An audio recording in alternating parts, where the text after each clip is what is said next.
Hi అండి. ఈరోజు నేను మీకోసం ఎంతో రుచికరమైన ఎగ్ వెజిటేబుల్ ఫ్రైడ్ రైస్ ఎలా చేయాలో చూపిస్తున్నాను. నేను దీనికోసం 2 పొడుగు చిక్కుళ్ళని, ఒక హాఫ్ క్యారెట్ని, ఒక ఆనియన్, ఒక మిర్చి తీసుకుని ఇలా చిన్న పీసెస్ కింద కట్ చేసుకుని పెట్టుకున్నాను. అయితే నేను ఒక గిన్నె తీసుకుని గిన్నెలో ఆయిల్ వేసి, ఆయిల్ హీట్ అయిన తర్వాత ఈ చిక్కుడు క్యారెట్ని వేసి కలిపేసుకుంటున్నాను. ఒక్కసారి ఇది కొంచెం ఫ్రై అవ్వాలి. ఫ్రై అయిన తర్వాత దీంట్లోకి మిర్చి యాడ్ చేసుకోవాలి. నెక్స్ట్ ఆనియన్ కూడా యాడ్ చేసుకోవాలి. ఇలా యాడ్ అయిన తర్వాత దీన్ని ఒకసారి బాగా కలిపేయండి.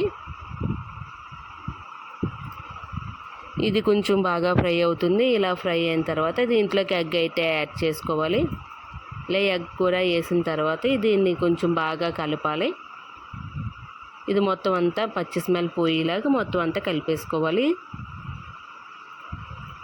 ఇలా కలిపిన తర్వాత ఇది ఒక్కసారి ఫ్రై అవ్వాలి. దీంట్లో కొంచెం మనం half spoon soya sauce,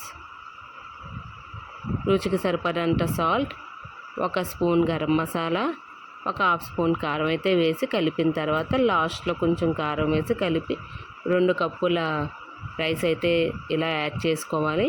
add చేసి మొత్తం ఈ మసాలా అంతా రైస్కి మొత్తం పట్టించుకొని కలిపేసుకోవాలి.